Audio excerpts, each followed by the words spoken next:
नमस्कार मंडळी, तुम्हा सर्वांना श्री स्वामी समर्थ, शुभप्रभात आणि रक्षाबंधनाच्या माझ्या इंस्टाग्राम आणि फेसबुकच्या कुटुंबाला खूप खूप हार्दिक शुभेच्छा। आज रक्षाबंधनाचा खूप एकदम मी एक्साइटेड आहे। मला खूप आनंद वाटतो जेव्हा असे सण वगैरे येतात आपले, तो खूप आज मी प्रसन्न आहे आणि आनंदित आहे। आणि असा मी आनंदित असल्यानंतर मी पहिल्यापासून दरवर्षी जेव्हा एखादा सण जवळ येतो तेव्हा त्या सणांची जुनी गाणी लावून एक घरामध्ये आनंद उत्साह निर्माण होतो। पाहू शकता मी टीव्हीला एक जुनं रक्षाबंधनाचं गाणं लावलं आहे, ते तुम्हाला आठवणीत असेलच।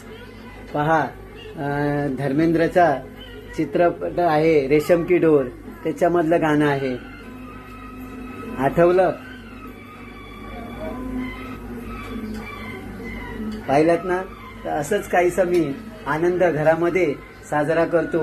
बहुतेक तुम्हीही करत असाल, तुम्हालाही तुमच्यातल्याही काही लोक अशी जुनी गाणी लावून सणांच्या दिवशी असा सणाचा आनंद घेत असाल। तर मित्रांनो, तुम्हाला पुन्हा एकदा रक्षाबंधनाच्या आमच्याकडून धुरी कुटुंबाकडून खूप खूप हार्दिक शुभेच्छा। तर मित्रांनो, आता आज आम्हाला कामावरती सुट्टी नाही आहे, बहुतेक हाफ डे सोडतील, तर मी लवकर येण्याचा प्रयत्न करणारच आहे। तर सकाळच्या माझ्या मिसेसने सकाळच्या नाश्त्यामध्ये आणि दुपारच्या जेवणाच्या डब्यात काय मेनू बनवला आहे तो मी तुम्हाला दाखवणार आहे। चला तर मग किचनकडे जाऊया। हो, पाहू शकता तुम्ही गरमागरम घावणे तयार होत आहेत। छानपैकी तुमच्याही तोंडाला पाणी सुटले असेल। आणि घावणे म्हटलं तर सगळ्यांच्याच आवडीचा एक विषय आहे। आणि या घावण्यांसोबत दुपारच्या जेवणाच्या डब्यात बटाट्याची पिवळ्या रंगाची 2 भाज्या येतात, एक लाल आणि पिवळी। तर पिवळ्या रंगाची बटाट्याची भाजी आज मिसेस मला टिफिन मध्ये बनवून देणार आहे। तर मित्रांनो, असाच काहीसा आमच्या दुपारच्या जेवणाच्या डब्याचा बेत आहे। आणि तुम्हाला जर हा आमचा व्हिडिओ आवडला असेल तर या व्हिडिओला भरभरून लाईक, शेअर आणि फॉलो करा। आणि मित्रांनो, काल मी तुम्हाला एक नारळी पौर्णिमेचा व्हिडिओ टाकला होता, तो तुमच्यापर्यंत येऊन पोचलाच असेल। त्याच्यामध्ये मी एक नारळ मिठाच्या पाण्यात भिजत घातला होता आणि त्याच्याने मी नारळी पौर्णिमेला नारळ फोडाफोडीचा खेळ खेळत होतो।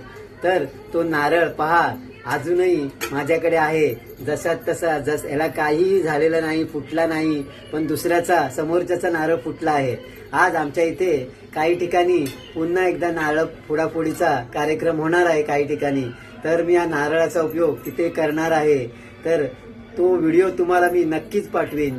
तोपर्यंत तुम्हाला तुमचा सपोर्ट, तुमचा पाठिंबा, तुमच्या शुभेच्छा, आशीर्वाद सदैव आमच्या धुरी कुटुंबांच्या पाठीशी असू दे। आमच्या व्हिडिओला लाईक, शेअर, फॉलो करा आणि आम्हाला असं भरभरूनच प्रेम द्या। चला तर मग तुम्हाला पुन्हा एकदा रक्षाबंधनाच्या खूप खूप हार्दिक शुभेच्छा। सगळे आता रक्षाबंधनाच्या सणांमध्ये बिझी असतील, कुणाच्या बहिणी घरी येणार असतील, भाऊ बहिणींकडे जाणार असतील रक्षाबंधनाच्या निमित्ताने। तर असा हा अतूट नात्याचा सण आहे। तर तुम्ही हा सण चांगल्या ह्याच्याने साजरा करा आणि आपला आनंद उत्साह साजरा करा। चला तर भेटूया पुढच्या व्हिडिओमध्ये, तोपर्यंत आपली रजा घेतो। धन्यवाद।